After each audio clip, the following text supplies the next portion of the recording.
Hello, everyone, and welcome back to the RMTV Women's Podcast. This is episode 117.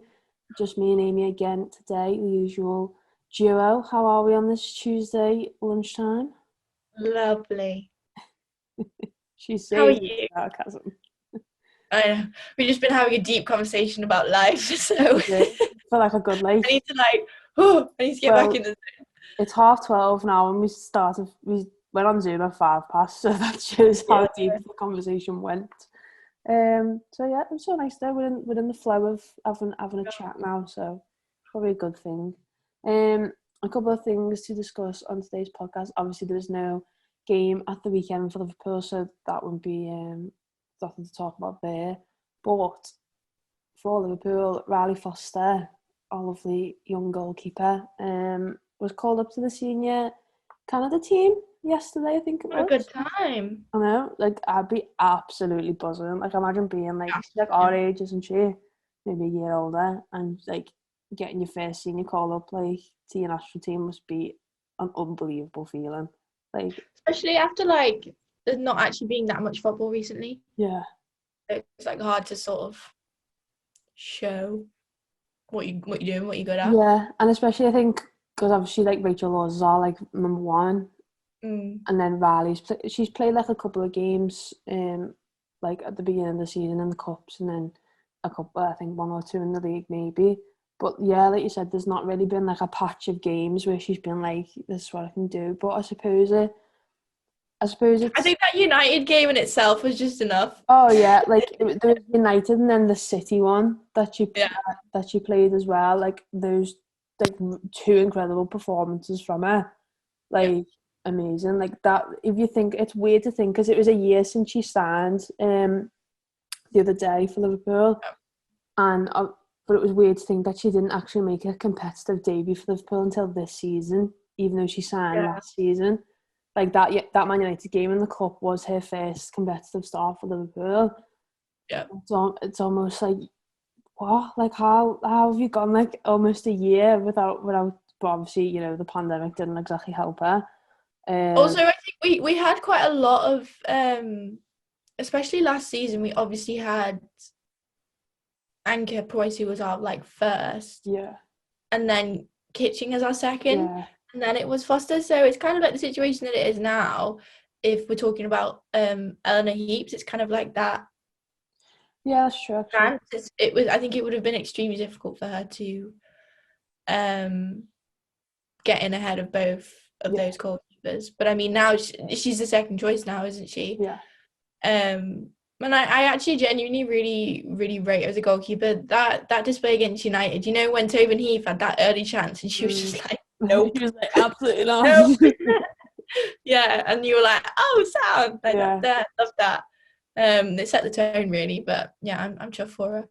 And I think also, like, she was like fresh out of like college football, like university football. So like fresh out of college, going straight into like, your first professional contract in a different country, in a league that you've never played in before, for a team that you've never played in before, is obviously going to be, you know, you're going to have to integrate yourself slowly into that type of environment. But she gives off, like, to me, her personality is like so strong.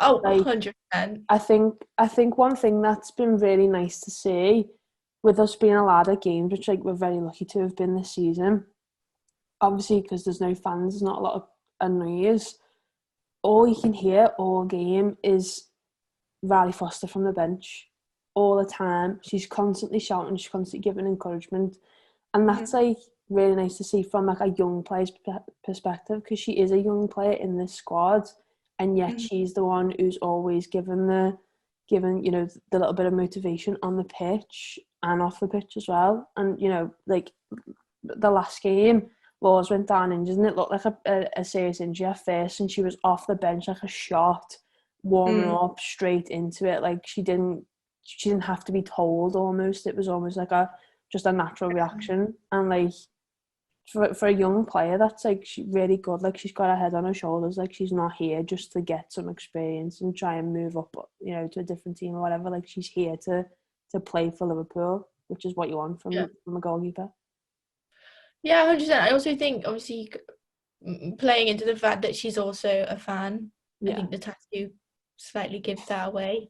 And I feel like if you're a fan of something, you always feel that little bit more strongly towards it, and I think that comes across in quite a lot of different ways. But yeah, like when you have someone like one like that on the bench, especially when there are no fans, it's all the encouragement that the players might need.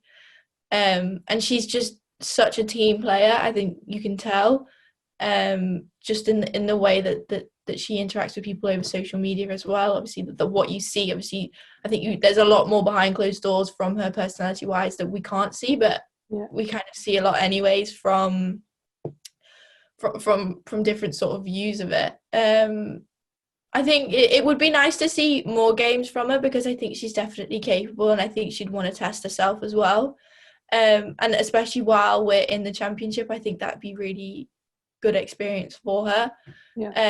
So eventually, when we do get back into the WSL, she's got a good understanding of the league in itself, and obviously it's going to be different going back into that top tier. She's got a lot of games under her belt to sort of bring that to the table and sort of progress on against different style of attackers and things like that. But so I would like to see more of her, but I think just because this season is just so on the edge, it's going to be so difficult to be able to see that.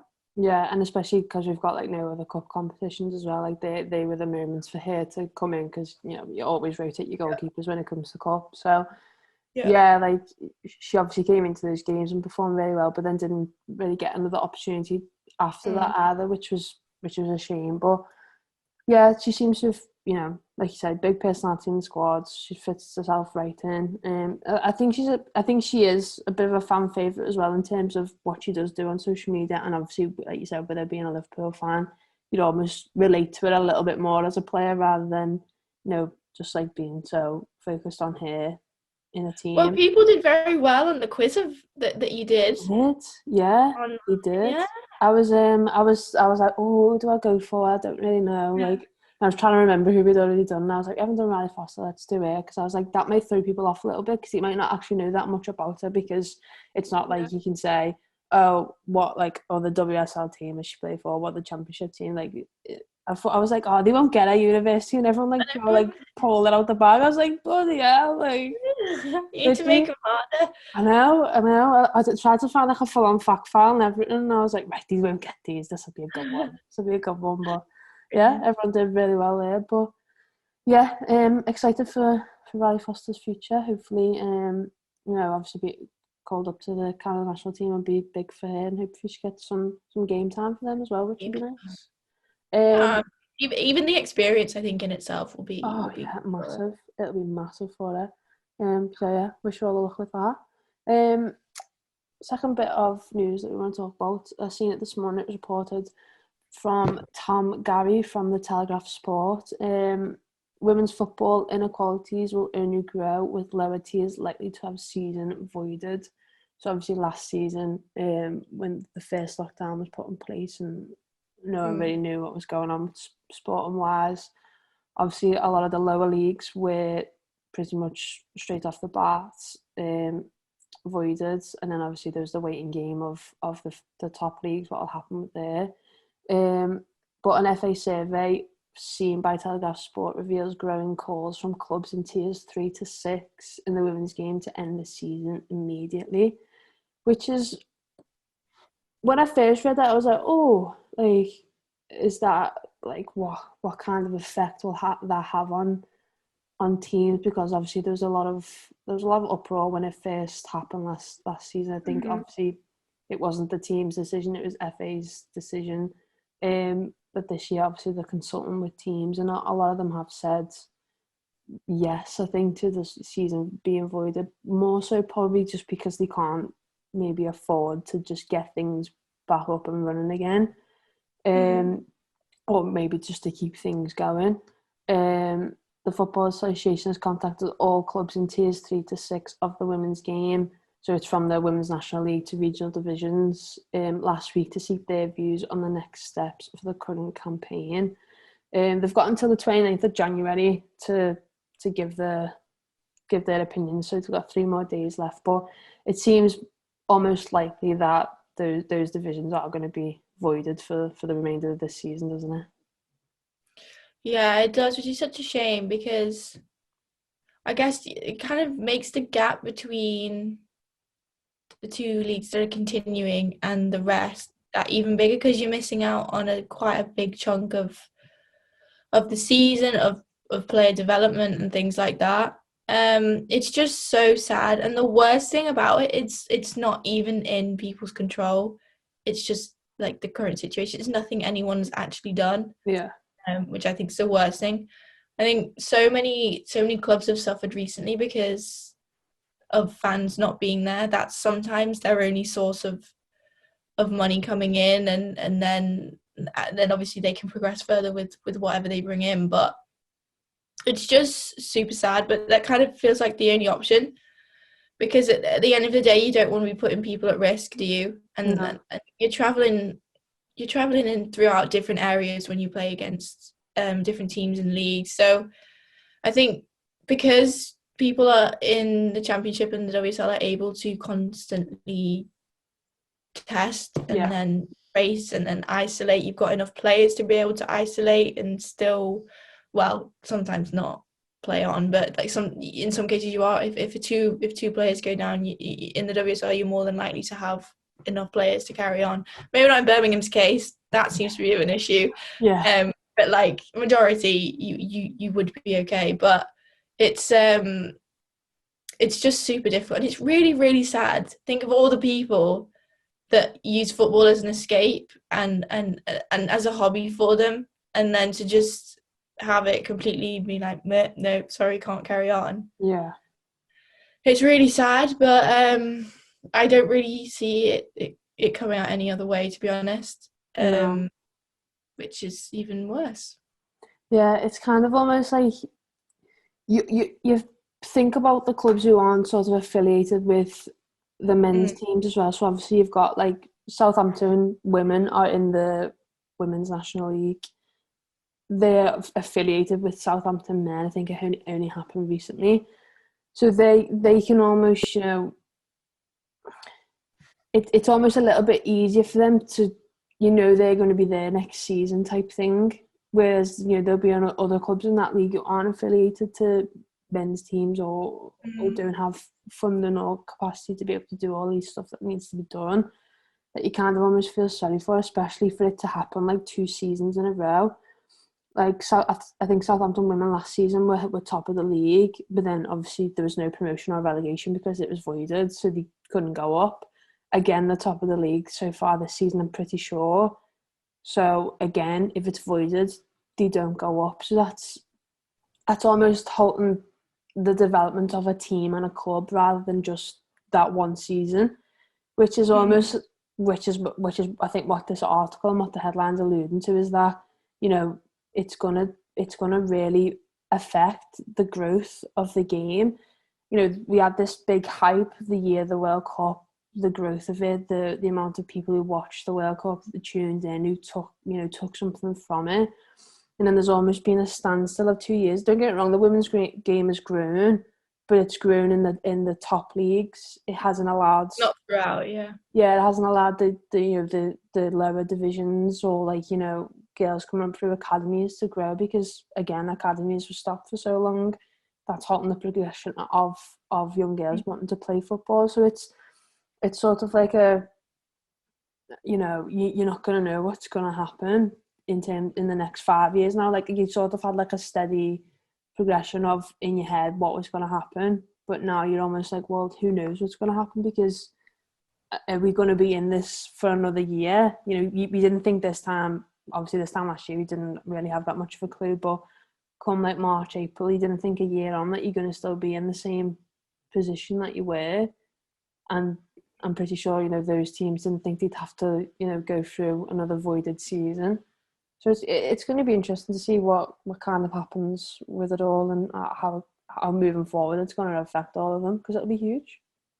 Oh, it'd be absolutely, like, even the thought of it is just horrible. And we're not even going through it. Yeah, no, exactly. Yeah, it must be just awful, especially if you're thinking that's a year of, like, even if you're going through the route of development as a player, that's a year of, like, however many games to show off, to improve, to get better. Yeah. And it's just been halted for that amount of time. And the worst thing is you don't actually know when it's gonna start again, because it's just, and like the date just keeps getting pushed back and pushed back. And I just hope that once things do get back to normal, we don't see such a long time for things to sort of get back to the way they were. Hopefully it's a quick transition into, okay, we can start again, cool, let's go. Do you know what I mean? So I think we will be playing catch up for a while. Yeah. But it just depends on how everyone goes about catching up as quick as possible. Everyone's got to be on the same page for it, haven't they? Yeah. And if you think about, like, the amount of, like, testing teams have to go through a week, like, I still think that'll be a thing in next season in terms of players getting tested regularly and clubs getting tested regularly. But again, I don't know, come September when majority of the leagues start again, is that going to be a thing of can they afford to keep the testing going, and then are they going to be in the same predicaments? If you think of clubs that are in those regional divisions, like, I think of it as, like, my local club here, there's not a chance that they'd be able to afford testing every week, every month even. No. So it's interesting to see how they would make it work. Whether it's is it going to be implemented as, like, a rule, a law that you have to do it, or does that then mean some teams miss out because they can't meet that, or I don't know how it's going to go. Yeah. There's probably all kinds of things in the background that we don't know how it works, and you know, things you probably don't even know about. But yeah, from, like, you know, fresh eyes looking at it, you'd be like, oh my gosh, like, how is this going to be sustainable for clubs for several years to come? Because I genuinely think it will be several years to come before it's 100% back to normal. Yeah. Before like, but again, like, what's going to be normal? Is there going to be a new normal? Like, are you going to be able to go back to sitting next to your mate at the match next season? I think eventually, yes. Eventually, that will be the case. I think it's just how the steps are sort of managed between, like, then and now. Yeah. I think it's worth saying that these things will iron themselves out. They always do. But it is just a matter of how and then how long that it's going to take. Yeah. I like nothing more than it's just all go away and we just get on with our lives. It is basically like, everyone's life has been on hold for, like, a year.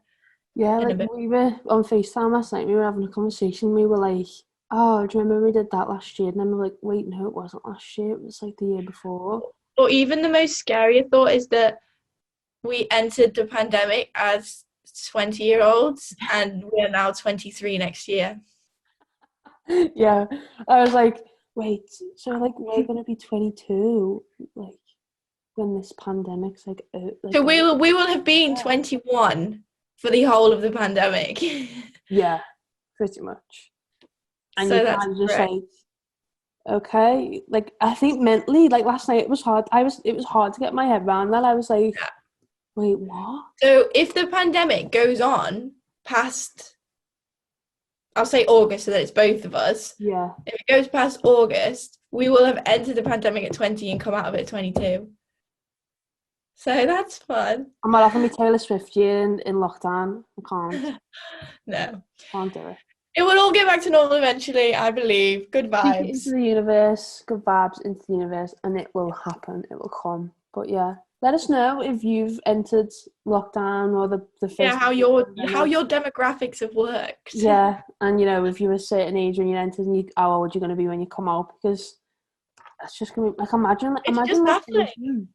imagine turning like 18 and like never being like going out for like your first drink, like your first legal drink, do you know what I mean? And being like, oh, like all that, like the people who started university in September like didn't have the same uni experience that we did. Freshers or anything like that. Yeah, like, can you imagine if freshers went ahead? Jesus, that would have been catastrophic, I think. That would have been a playground for the virus, wouldn't it? Oh yeah, absolutely. Remember, because you've got like your freshers flu anyway. Like, can you imagine? I didn't get that. Did you get freshers flu? You got what did you have? Glandular fever. I had glandular fever, but that wasn't from freshers. That was just from freshers. That was just life. That was just first year uni anyway, wasn't it? Yeah. Mad. But yeah, it'll be interesting to see how it all pans out. But I'm glad that like Telegraph have made it a thing to speak about, because like we wouldn't be discussing it now, we wouldn't be thinking about it, because it's a big deal, really. It's probably the same for some men's leagues as well. It'll be the same for all different leagues and sports, so be interesting. Like we said, no Liverpool game the weekend just gone, but there is one this Sunday. We face Charlton away from home. Big game, massive game. I think the Leicester match sort of put into perspective, and we spoke about it last week's podcast. What it sort of has done for us now for the remainder of the season. It almost feels like promotion's just been snatched and it's gone. We're very much a long way off in terms of points in the table, but that doesn't give us the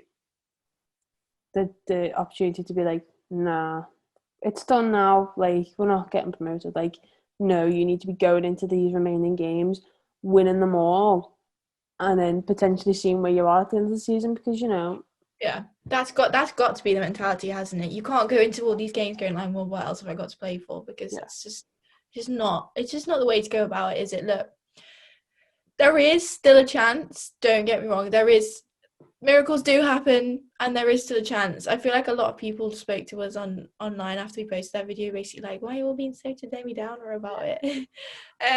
Which I kind of understand, because there is a bit of time left. We were just annoyed at the time, and we were just not having a good day. We were kind of thinking more realistically in terms of the places where like Leicester, Durham, like Sheffield kind of are. But especially those two, like Leicester and Durham, like they are a good chunk of points ahead of us, and you kind of don't see them, faltering.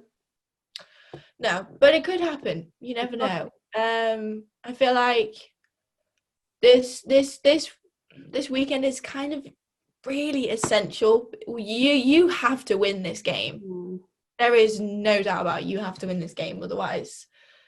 I think if you lose, then it's like, no. Then it's like, no. You have to win this game against Charlton as well, who we've beaten before, and we need to beat teams like that. We have to be beating teams like that. So it's a massive game. Obviously, Mel Lawley cannot be involved, which is annoying. Although great news that the ban was reduced from 3 to 1. Although I don't like it should have. Anyways, I'm not going to go into it because I'll get annoyed. But yes, I think it's now time for the leaders in the team to really step up and really take a hold of the players on the pitch. I think that Mel Lawley challenge probably says a lot more than you initially thought. I think it came from the whole team, the frustration of the week that they had. I think that kind of event summed it up. And I think they've had a bit of time now to really digest the situation. Obviously, more time with Amber Whitley on her own. Obviously, the coaching staff as well. There's been time for healing. We've had a week off. So it's I think it's 2 weeks, isn't it? Maybe, yeah. It'll be since we last played come Sunday. Yeah. So 2 weeks to chill, refocus. It's not over till the fat lady sings, as they say. So I don't know where that comes from. I'd like to know. I'm going to Google that after this. But yeah, I feel like positive. We need to be positive about this. Like the last podcast, we were so miserable, which is understandable. Yeah. But yeah, okay. We need to be positive about this. Yeah. If we win, great. We just need to win every game, and we're going to win every game. Yeah, like I said last week, we've got 7 games. I think that's a total of 20.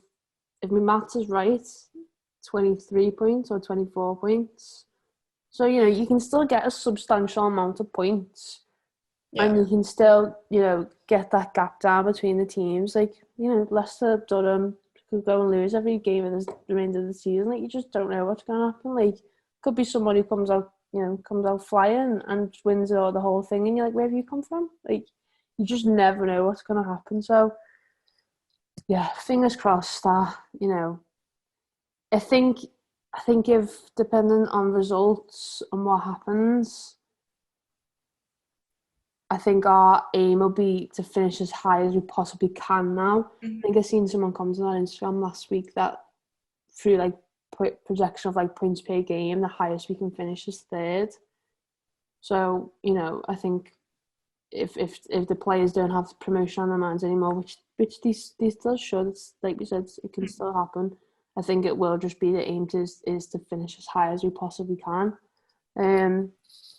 So yeah, I mean, it is what it is at this point. There's nothing you can do to change. There's no point dwelling on what could have been. But that just fingers crossed that we have a really good end to the season and just put a bit more of a smile on our faces. Yeah, it's about finishing on a good note, isn't it? Yeah. I mean, regardless of what happens, we're not getting relegated. So that's a positive. You don't have to go through that again, so. Although I don't know what's worse. No, yeah, relegation's definitely worse. I don't want to go through that again. That was horrendous. But yeah, I think regardless of what happens, there's going to be a few changes going on. I think for sure. I think bit of player movement, I want to say. I think just being realistic. But that's all in the future. All you can look at is the present. There you go. Wise words. I'm just trying to make sense of that sentence. That's in the future. All you can work on is the present. That makes sense. Okay. Yeah. All right. That's the title. Oh, yeah. God. Imagine. But yeah. True words, Amy. That's everything on today's agenda. I feel like we went through that very quickly, but it has been like half an hour, I think. So yeah, just shows snap flowers when you're having fun.